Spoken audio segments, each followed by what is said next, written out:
the WSA Utility Services Bull Session presented by Wapner Newman. I'm John Brazer, Director of Fun and Games, and joined by my co-host, Mickey Morandini. I said a very Didn't say it. I know I did it unconsciously not to do a Harry Callis, Dan Baker. But Mick, we got a great show lined up today here at Chickie's and Pete's in Marlton, New Jersey. If you're in the area, come by. We have our special guest, the newest ambassador to the Philadelphia Phillies, and he's on the Phillies Wall of Fame, and he brought us a world championship. He started that process 2008. Former Phillies GM Ed Wade. Ed, how you doing? Doing good. Thank you very much. It's great to have you. I know we have you on every year, which is always fun.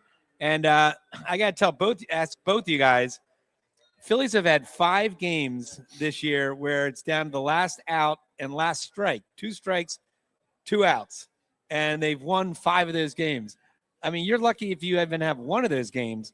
Like sometimes, Ed, you know, when you're a general manager, is this like, do you feel like there's something energy? Is it just these guys, when they can do it one time, then they feel like they can do it the next time, and it becomes, you know what I mean? Like what is it about this team right now? Well, before we went on, Mick and I started to talk about this, that the changes that have taken place over the last month and a half or so of this club, their approach at the plate, whether it's tied into the second baseman coming on board and his approach to the game. I understand they've had meetings. I'm sure they have meetings all the time, but something resonated in that clubhouse, I think, over the last couple of weeks, and it's manifesting itself on the field at this stage.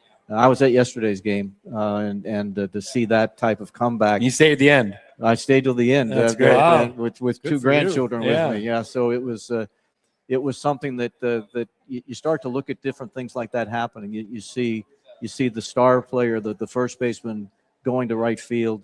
You see the second baseman moving over to third. All those different things that happened, and then you see the process that they've gone through, improving from an offensive standpoint, and you start to wonder, not wonder, but have hope or expectation that this is something that's going to carry through beyond the end of the regular season. Well, it's really interesting that during the trade deadline, I'd love to get your GM perspective that, all the armchair quarterbacks, all the, people are saying, well, they need a right-handed bat in the outfield.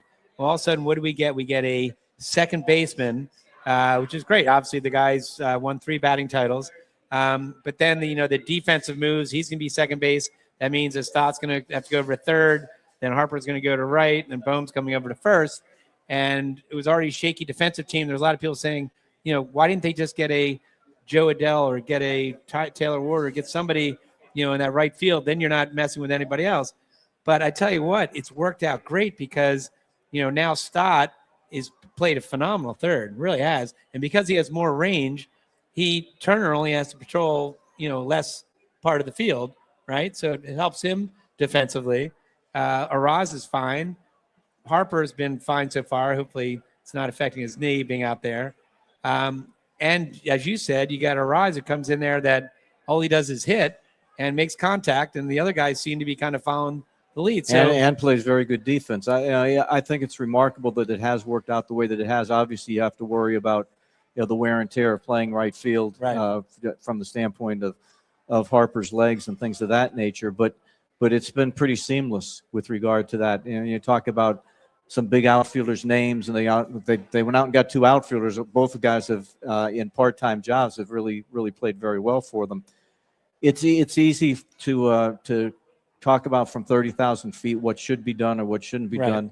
The first point I would make is Dave Dombrowski's done a tremendous job. If you go back to his time with the Marlins and then to the Tigers and the Red Sox and now in Philadelphia, and he's been in circumstances where it's been veteran clubs, and time and circumstance really dictates what you can or should do. And he's been through all those things, and he understands what the value of prospects are. But when you've got a veteran club like this, you tend to be a little bit more free-handed with considering making deals like that. And I think where they are right now, again, time and circumstance dictates that you can't be looking 4 or 5 years down the road because this core nucleus isn't going to be in place, whether it's through age or free agency or whatever. So you've got the right guy in Dave and the guys that are working with him there to walk you through this process. And it's easy to say, well, they should have done this and they shouldn't have done that. But unless you're on the phone with those clubs and having those conversations, you're just speculating on what may be 1,000 miles away from reality.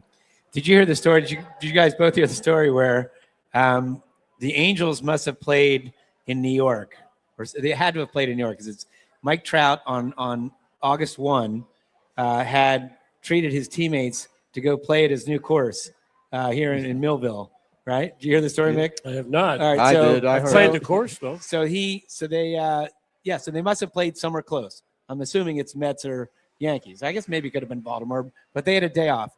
So it happened to be August 1st, and Mike Trout probably didn't really think about this, right, that it's a trade deadline day. Well, they go out there and play. 4 of the guys got traded while they're on the course. One guy got traded after the round and as he was driving away, and one guy was supposed to be there but bailed out for whatever reason, and he got traded. So literally 6 guys got traded that could have been apart.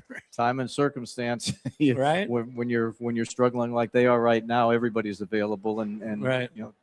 At least they got to play the course. They did get to play the course. How was the course, by the way? Really nice. Really Was nice. it? Is that You the would one like that it. Tiger Woods developed Yes. for him? Yeah.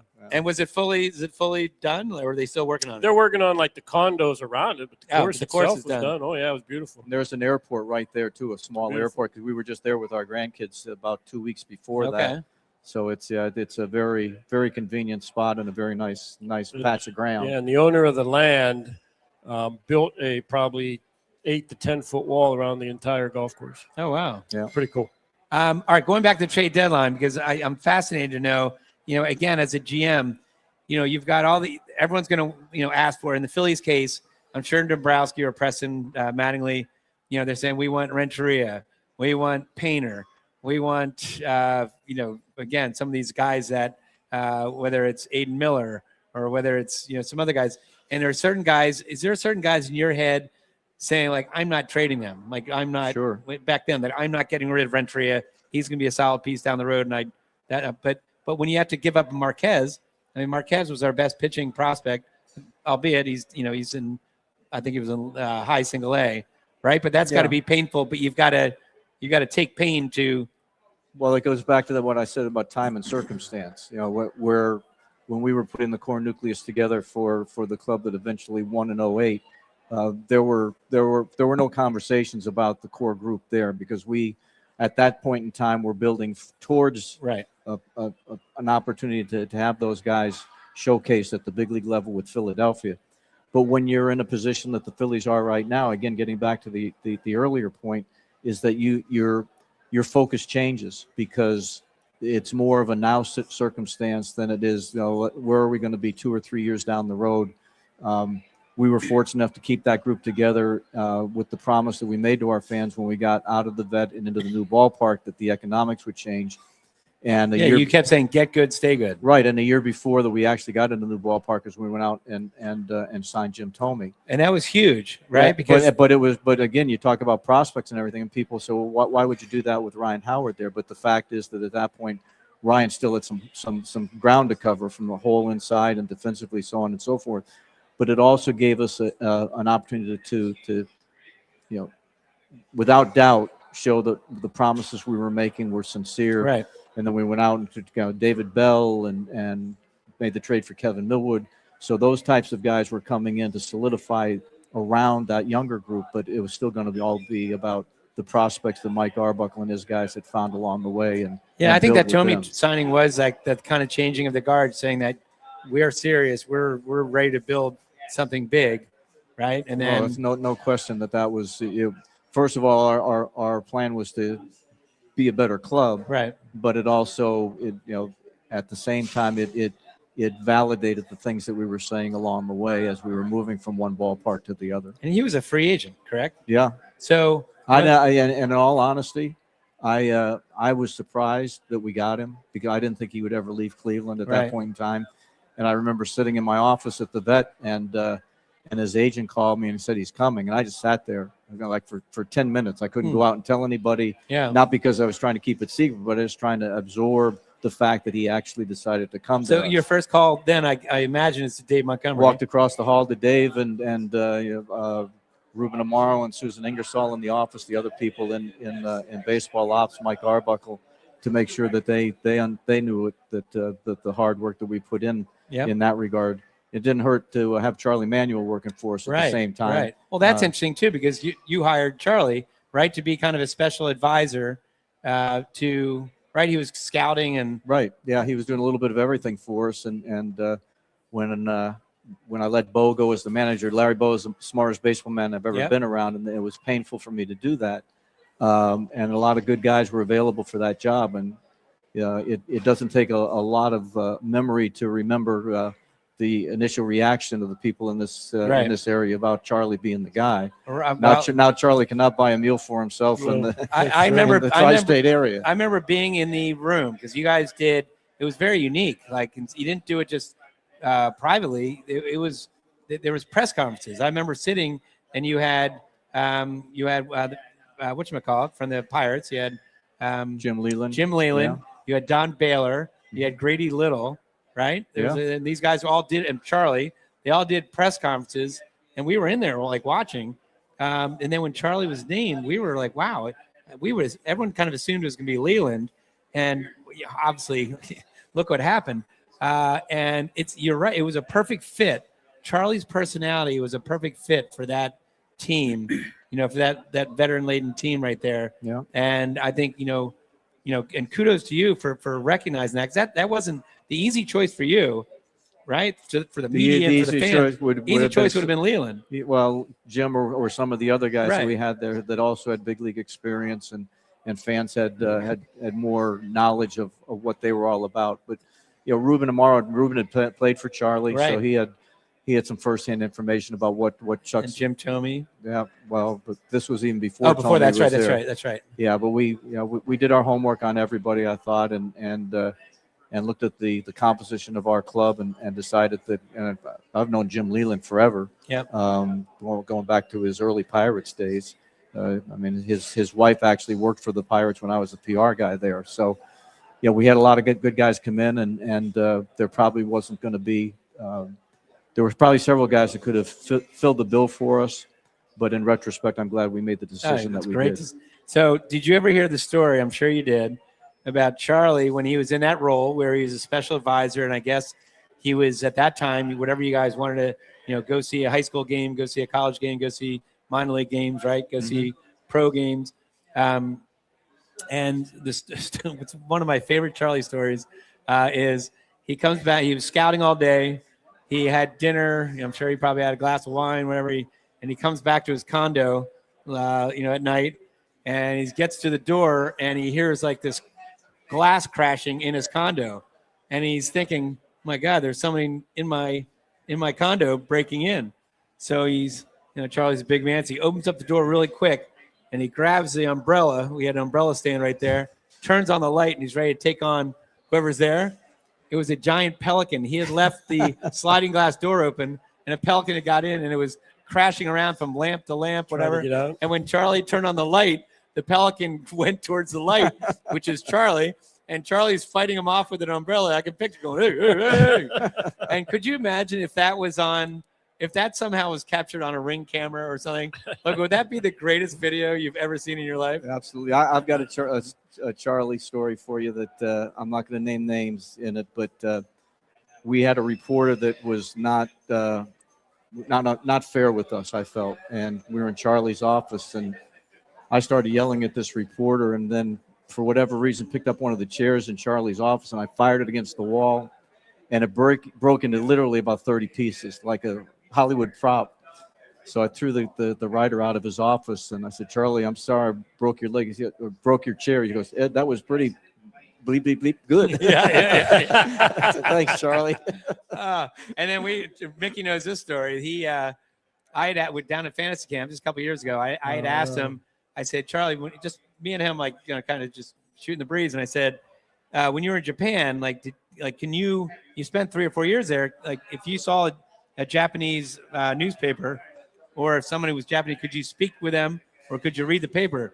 And he's like, no, maybe a word or two, but And then 2 days later, we have what's called the bull session, and we have all the former Phillies, including Mick as the commissioner, and anybody can ask anybody a question.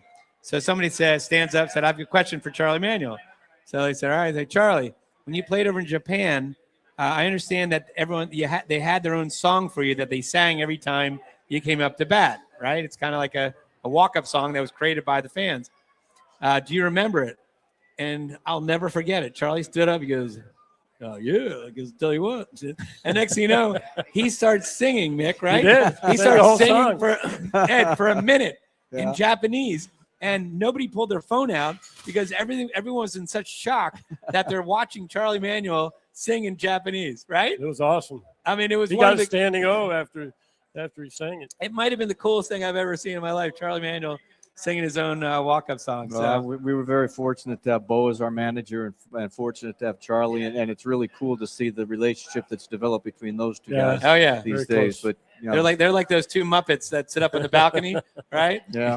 Well, Larry Bo is the smartest baseball man I've ever been around. I've known him since I was an intern in 1977. But again, to see the way that the two of them interact and to see that the organization has embraced both guys coming back. Bo, my understanding, Bo's down on the field all the time helping out with guys. I mean, who better than Larry Bo if is going to come up and talk to you about how to play the game the right way? I think that's a huge bonus for the club. Totally agree. All right, winners win. Wapner Newman has been winning for families throughout the Philadelphia area, New Jersey since 1978.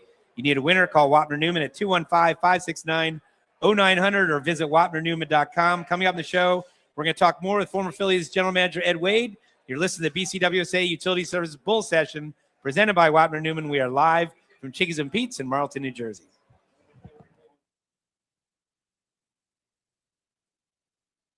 Hi, it's Pete from Chickie and Pete's. Bring your party to Chickie and Pete's. We can handle groups of all sizes at our locations across the Delaware Valley. Big parties, small parties, company parties, family parties, get-togethers with friends. Order off the menu or our special catering options. We can do it all, including coming to your home or office or special Play 2 party packages at our South Philly location. Book your party today. Hurry, the space is limited. Visit ChickieandPete's.com for details. Chickie and Pete's is official caterer of the Philadelphia Eagles Touchdown Club and a proud partner of the Philadelphia Eagles.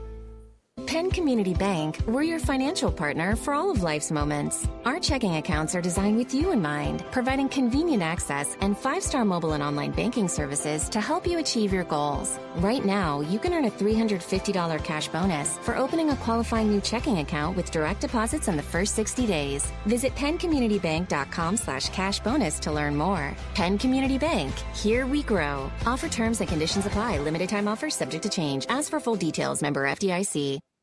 Hey BCWSA customers, this is Tommy Green from the 1993 National League champion Phillies. My friends at BCWSA are committed to providing us with safe, reliable water and sewer services. They operate state-of-the-art treatment facilities, provide clean drinking water, and make much-needed investments to protect our environment and ensure a sustainable future. Learn how BCWSA's investments help grow and serve our communities. Visit bcwsa.net. BCWSA, prove it. Need auto service in a hurry? No one offers more service centers than the Peruzzi Automotive Group. More certified trained technicians to get you in and out. Appointments available within 24 hours. All makes and models. PA state inspections and emissions to major work including collision. All located on Route 1 in Fairless Hills. Visit any Peruzzi dealership for fast service. Peruzzi Buick GMC, Peruzzi Nissan, Mitsubishi, or Mazda, and their collision center.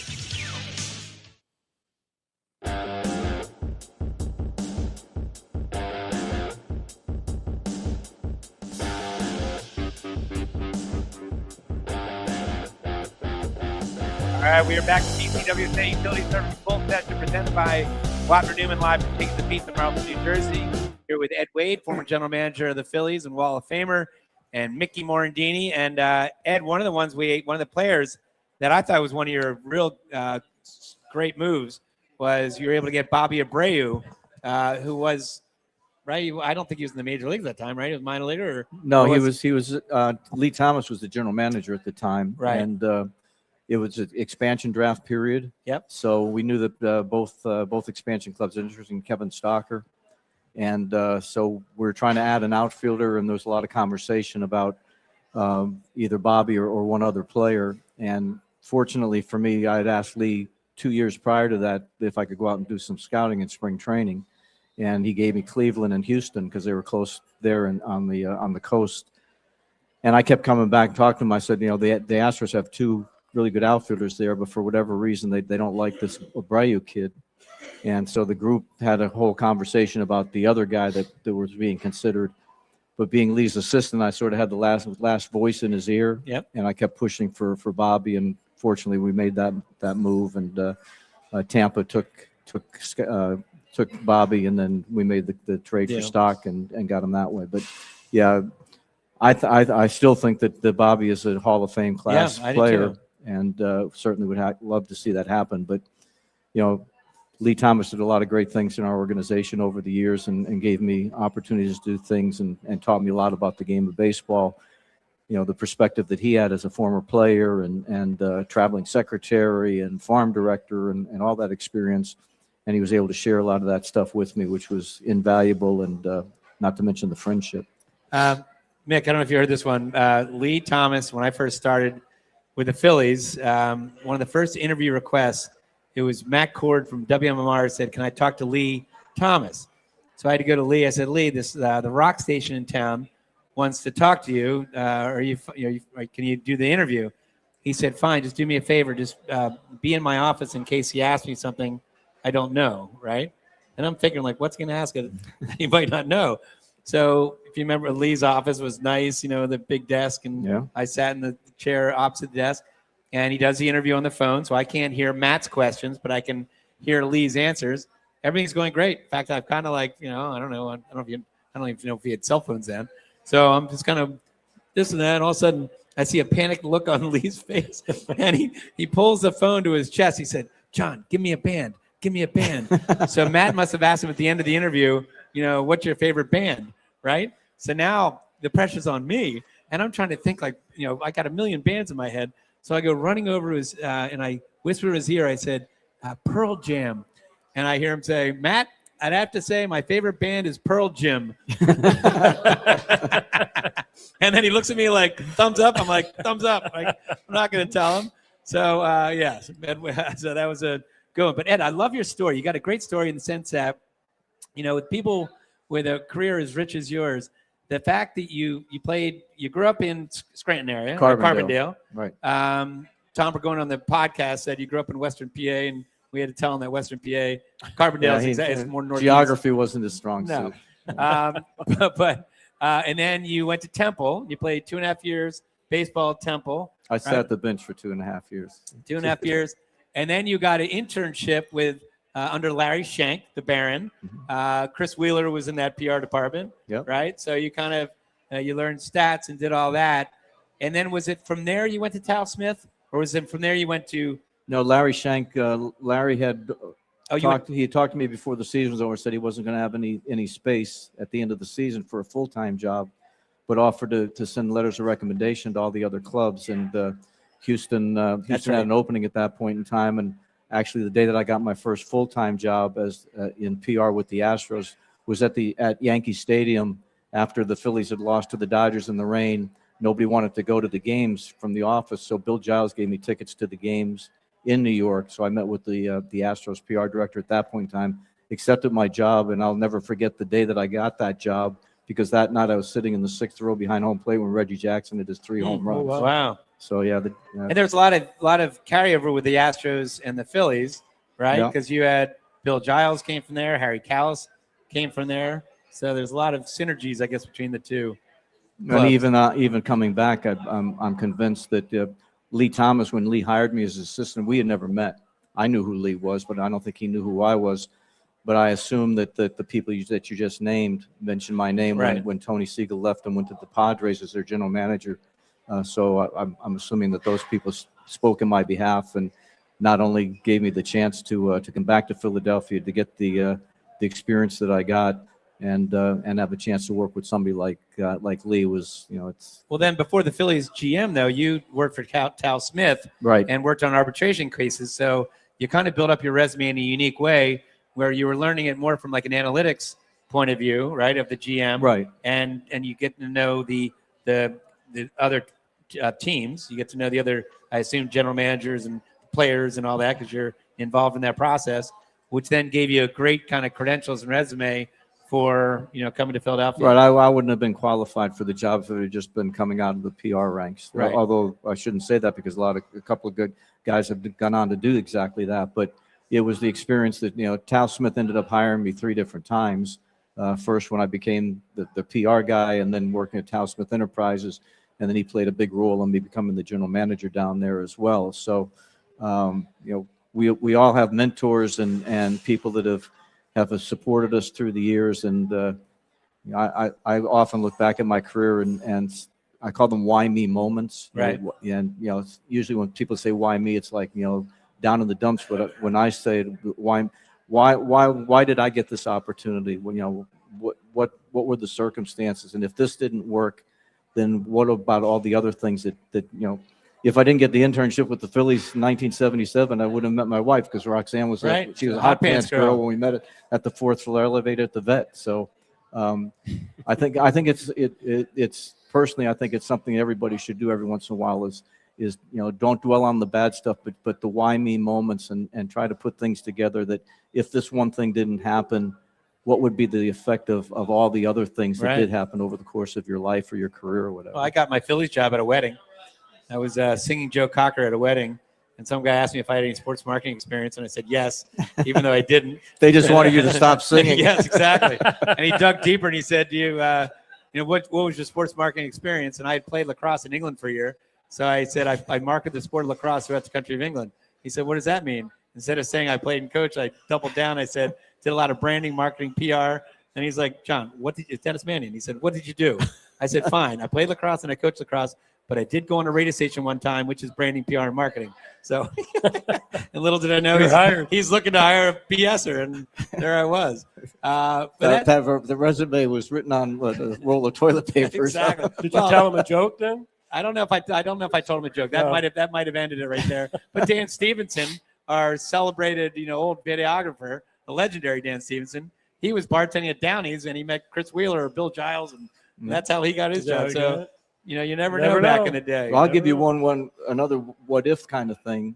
When I was the intern in '77, it was up on the 4th floor at the Vet, in the room that had the Xerox machine, and I shared it with Dave Raymond. And at the end of the year, I went full time to the Astros. He became the first fanatic. I tell people I was that close to being the first fanatic. I just talked to Dave Raymond just a half an hour ago. Bill Giles made the right decision. Could you imagine you as a fanatic? No. Although I wore the Pirate Parrot costume over to our house for our daughter's birthday party once. There may be no fanatic if Ed was the fanatic. No. Yeah, that's true. Well, you know what? The fanatic, if Ed was the fanatic, it would be the first fanatic that actually did skydiving. That's true. Now, the fanatic has skydive, but I don't think his best friend went with him I don't at think that so. time. Yeah, I think it was somebody. I ended up with 43 jumps. 43 jumps. Landed in one tree. One tree. Yep. Pirate Parrot. The Pirate You want to know Parrot. more about the Pirate Parrot? All right, Chris Irmer wants to know more about the Pirate Parrot. Well, I think he's not really allowed to tell because he probably wasn't. We can't talk he probably about wasn't really allowed to have liberties with a Pirate Parrot outfit. So if there is an outfit, because I think it's best friend. He's got a best friend, right? That's a real parrot, right, Mick? He is a real parrot. Well, you're from Pittsburgh. You should know that. I have no idea. You have no idea. None. All right, and before we go to break, obviously, Ed, under your watch, Chase Utley, Jimmy Rollins, Pat Burrell, Ryan Howard, the core of the guys that contributed to 2008, that was all under your purview, right? I guess it was a lot of Mike Arbuckle, right? Well, a lot of Mike Arbuckle and Marty Wolliver, and a tremendous scouting staff. I tell sort of a funny story because everybody's into the analytics stuff now. When we first computerized all of our scouts, we did it down in Clearwater. We had them all in there during the fall, and so Jay McLaughlin, who was our analytics department, right. Yes. He had everybody's laptops set up on tables, and they're all set up. And all of a sudden, in the back of the room, we hear a voice saying, "My rabbit won't work." And it was Bill Harper, elderly scout, and he had his mouse in his hand and was twirling it around in there, saying, and everybody got that reaction about it. But then I said, take a look at the guys, including Ryan Sandberg, that Bill Harper found. He can call that rabbit, or he whatever can call he it whatever he wants. But we can't lose sight of the fact. Again, I'm not going to dwell on the analytics part because it's very, very important. Right. But you can't walk past when you start talking about that core nucleus that came through during my tenure there. It was about solid, dogged scouting, where guys were willing to put not only put the mileage in, but put their reputation on the line.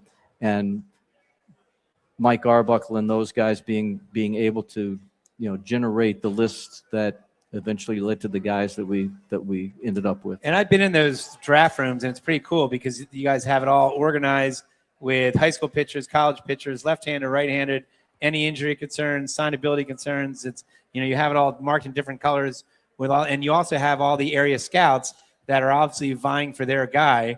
So then you've got to have, the scouting director, I guess, or whoever that's basically saying, all right, I know this guy wants this guy from, Washington, and I know this guy loves this high school kid from Pennsylvania, and this guy over here is vouching for this kid from South Alabama, right? And then, you want everybody, you want your area scouts involved because they're going to have the greatest breadth of experience, not only with the kid but with his family and his background and everything. Then you've got your cross checkers going in and seeing sort of the cream of the crop. But then it's going to come down to Mike Arbuckle sitting there with Marty Wolliver and a couple of other guys and really drilling down into all these guys. And then you're at the mercy of where you're selecting in the draft. Right. Because you may have the guy pinpointed exactly the person that you want, and the next thing, three picks before yours, he's gone. Right. And now you've got to you don't have a whole lot of time to adjust to those types of things. But yeah, I appreciate, the Wall of Fame stuff is a lot about that core nucleus of people, but I have to point out all the guys, not only guys, but people like Susan Ingersoll in the office and Jay McLaughlin, being our analytics person, our analytics department, so many people involved in it, and then having Bill Giles and Dave Montgomery have the faith in what we were doing at that point in time. Fortunately, it worked out the way they did. I wish it had happened a little bit sooner, but I was sound asleep when you guys won. I was sound asleep because at that point in time I was the general manager of the Astros, and my phone started blowing up because of what Pat Gillick had said at that point in time. I had no idea what people were talking about, but obviously very grateful to Pat in that regard. Pat's mentor when he first started in baseball was also Tal Smith. Right. So we have that chain of the people that Tal has gotten into very good circumstances. From a GM standpoint, 26-man roster, what is a good number of homegrown players you would like to have on a roster? Is there a certain number that you say we've done a good job? Not really. I think a lot of it again is built on time and circumstances to the way that your club looks or was put together. If you're the Phillies now and you've got a handful of homegrown prospects, but they are built around guys that have come from different places, because the sense of urgency and doing the things that they're doing right now, where you're willing to trade prospects away. We knew it was going to take time. We knew that we wanted the core nucleus to be homegrown, but we weren't going to be blind about it. If the right deal came along, we would have pulled the trigger on some of the things that had been in front of us. But you get stuff like that. You get Shane Victorino, who we take as a Rule 5 prospect, and offer him back to the team which we selected him from, and he had a chance to take his free agency, and instead he went to Dickie Knowles and said, Dickie, he's a AAA at this point in time. He said, Dickie, I'm ADD, but I've never medicated. And he went from a guy that we would see one tool every 2 or 3 days to the Flying Hawaiian. Right. Wow. But it was the work not only of the scouts who saw him play, but it was the work of a guy like Dickie Knowles, who was and still is fully engaged in the well-being of these players, whether it's players at the big league level. And tell you a million stories about the way he saved people's lives at the big league level. But it's having an organization where you've got everybody pulling in the same direction, being able to have candid conversations and state their opinion without somebody thumbing them down. Right. And that's the kind of environment that I thought was important for us, and it was what I learned from people like Lee and Tal and others along the way, that this is the way you treat people, and you don't know everything. And the best thing to do is say, I'll find out. Right. All right, time's running out. Game's on the line. Who do you want taking the last shot? You want Wapner Newman, Pennsylvania, New Jersey's premier medical malpractice and injury attorney since 1978. Call 215-569-0900 or visit WapnerNewman.com. All right, coming up on the show, Ed, we're going to talk more. You mentioned the Wall of Fame. I want to talk about what it was like getting inducted into the Phillies Wall of Fame.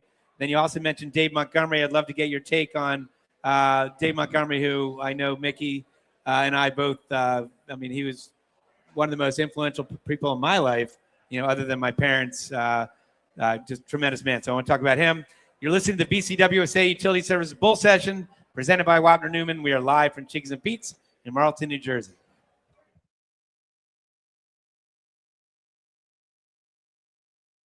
Need auto service in a hurry? No one offers more service centers than the Peruzzi Automotive Group.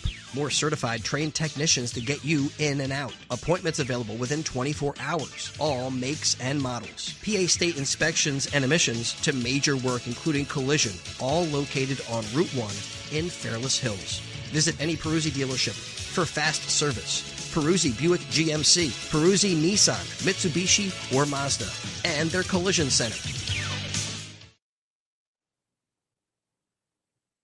Hi, it's Pete from Chickie and Pete's. Bring your party to Chickie and Pete's. We can handle groups of all sizes at our locations across the Delaware Valley. Big parties, small parties, company parties, family parties, get-togethers with friends. Order off the menu or our special catering options. We can do it all, including coming to your home or office or special Play 2 party packages at our South Philly location. Book your party today. Hurry, the space is limited. Visit ChickieandPete's.com for details. Chickie and Pete's is official caterer of the Philadelphia Eagles Touchdown Club and a proud partner of the Philadelphia Eagles.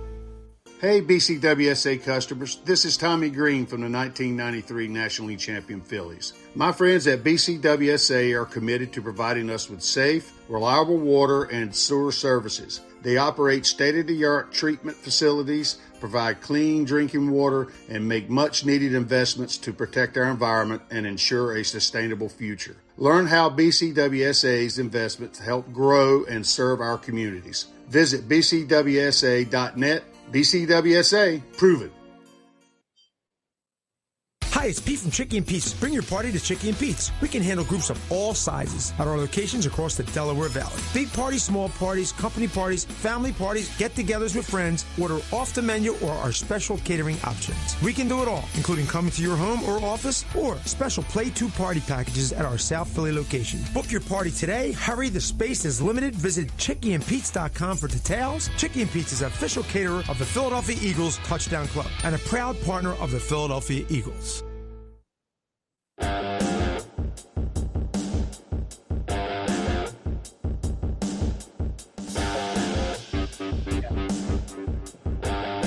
All right, we are back to BCWSA Utility Services Full Session, presented by Wapner Newman. We are live from Chickies and Pete's, Marlton, New Jersey, here with Ed Wade and Mickey Morandini. Now, Ed, last year, there's a lot of things I want to get to, but last year, you and Jimmy Rollins were inducted into the Phillies Wall of Fame. What did that mean to you, and then what was your reaction when you found out you were going to be in the Phillies Wall of Fame? Well, first, the reaction, I remember I want to say it was in March of that year, last year. And I was in the backyard picking up some deadfall on a Sunday. And I came in and my cell phone was sitting there. I decided to take a look at it. The next thing, I started crying. And I'm sure Roxanne thought somebody in the family had died. But right. It was John had sent an email saying that Jimmy and I were going to go into the Wall of Fame. I never imagined anything like that happening. Literally never even thought about something like that. And I've since told John Middleton that really it changed a lot of things from the trajectory of I guess how I was perceived or whatever, or how things went when our group did what it did. But I'll be forever grateful for it. And obviously now it's led to doing some of this ambassador stuff with Mickey and the other guys, and just to be able to have my hand in the game a little bit in that respect. I don't go into the general manager's box. I say hello to Dave and the other guys that are over there. But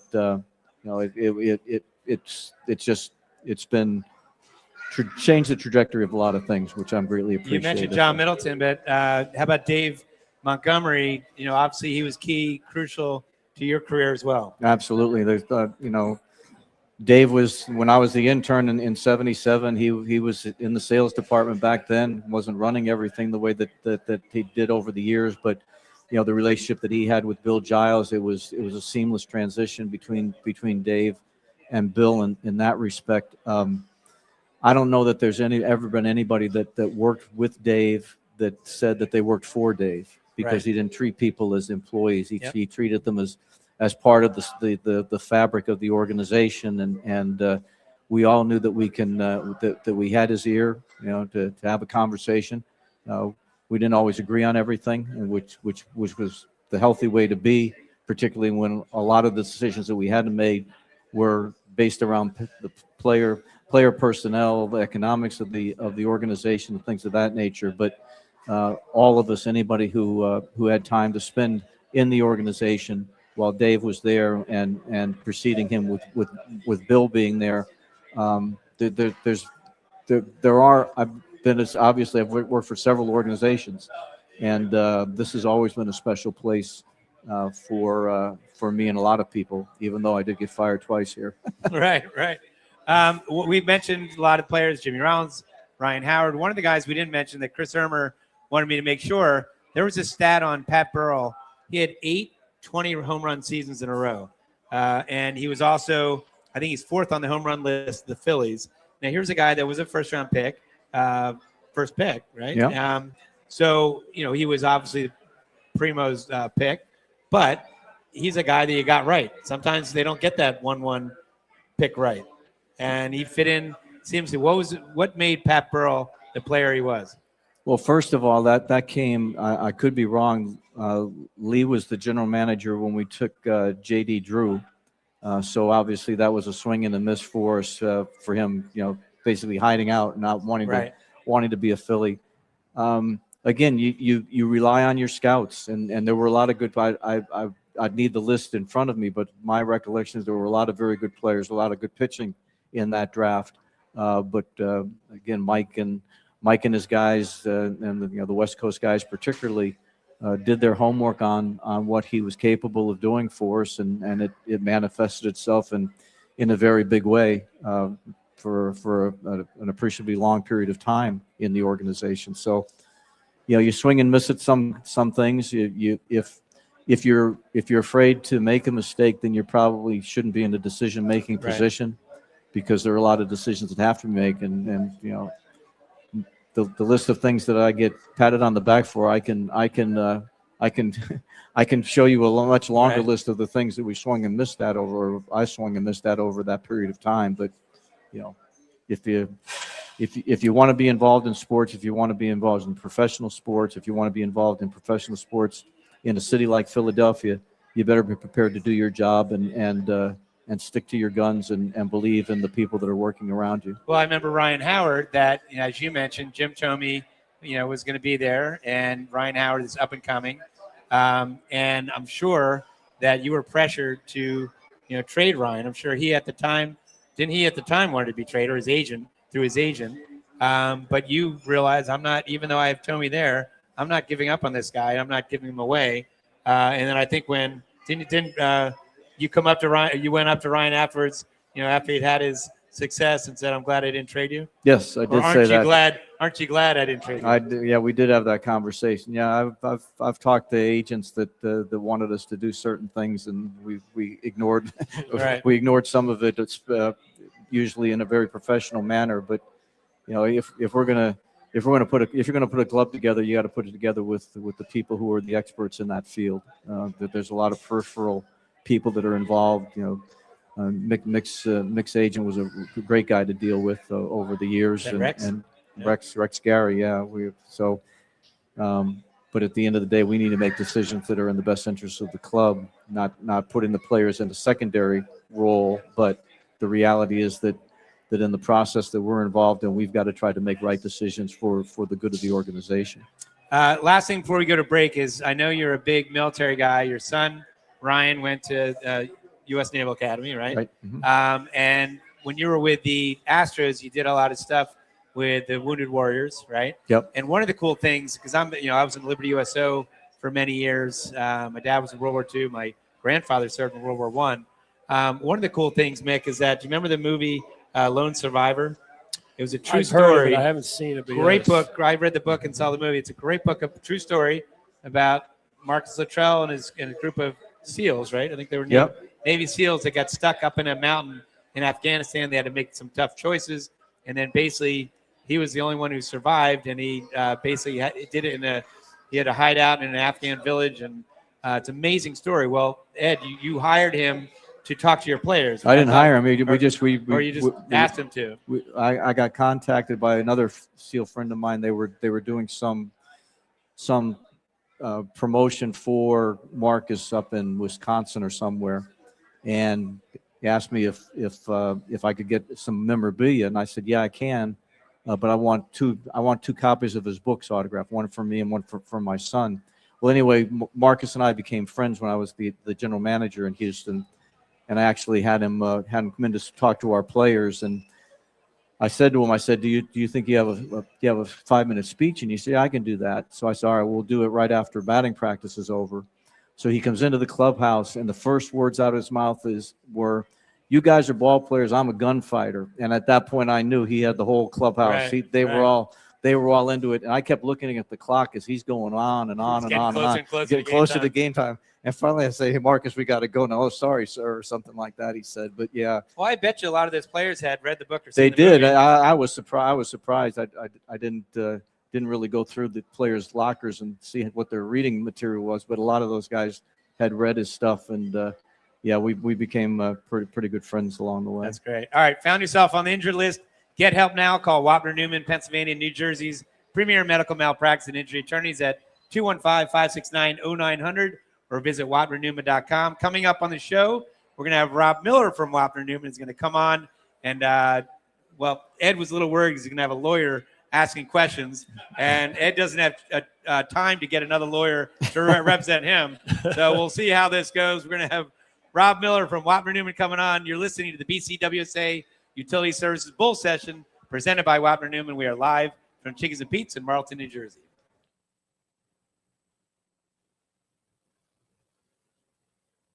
From the 1993 National League champion Phillies. My friends at BCWSA are committed to providing us with safe, reliable water and sewer services. They operate state-of-the-art treatment facilities, provide clean drinking water, and make much-needed investments to protect our environment and ensure a sustainable future. Learn how BCWSA's investments help grow and serve our communities. Visit bcwsa.net. BCWSA, prove it.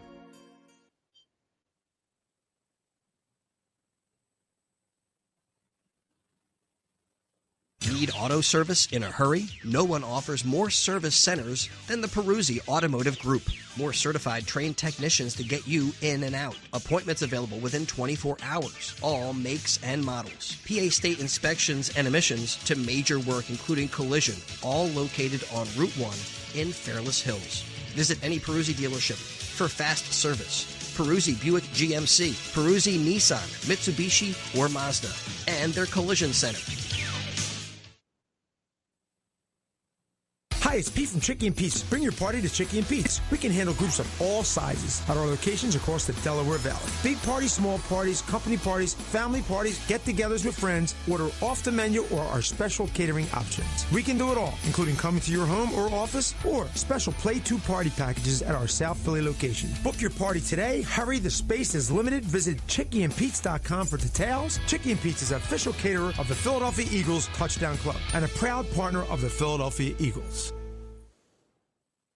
At Penn Community Bank, we're your financial partner for all of life's moments. Our checking accounts are designed with you in mind, providing convenient access and 5-star mobile and online banking services to help you achieve your goals. Right now, you can earn a $350 cash bonus for opening a qualifying new checking account with direct deposits in the first 60 days. Visit PennCommunityBank.com/cash bonus to learn more. Penn Community Bank, here we grow. Offer terms and conditions apply. Limited time offers subject to change. As for full details, member FDIC.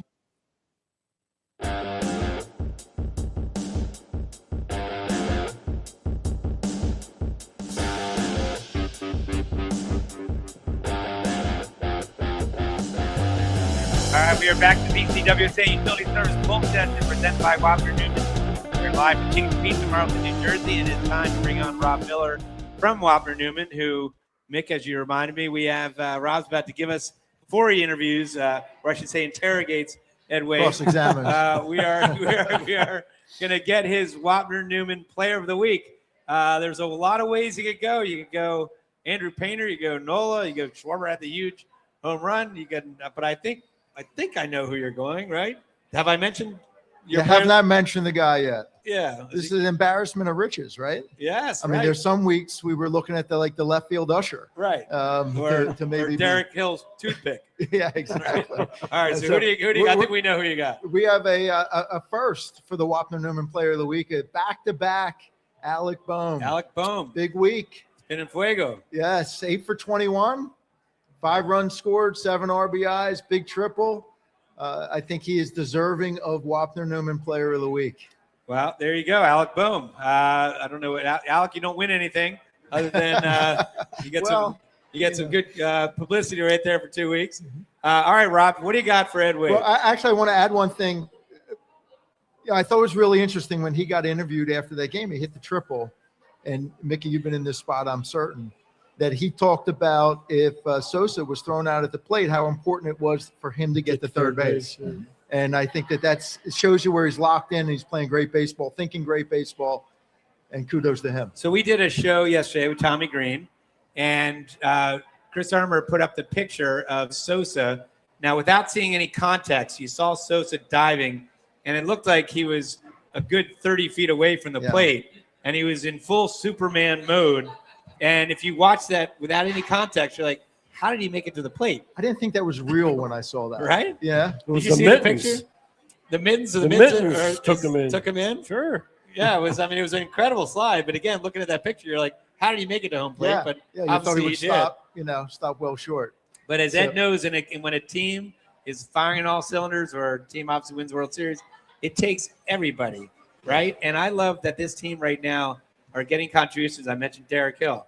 I mean, how many big at-bats and catches and, hustle plays has Derek Hill contributed? Yeah. And you can go up and down the lineup. But Dela Cruz, yes. Dela Cruz. Well, here's the big thing is for 4 months, Wheeler and Sanchez carried this team and kept them in it. Right. And now we're playing the best baseball of the year, and those two are not pitching very good at all. So that's what's amazing about this team. Painter are. Exactly. Right. Until tonight. Look at a guy like Edmundo Sosa and what he's meant to the club. Absolutely. I mean, he doesn't have the everyday experience that the Mariano Duncan had, but Dunky's that comes to mind when I watch what this guy has done for the club and the way that he's been able to move around the field and do different things for the team.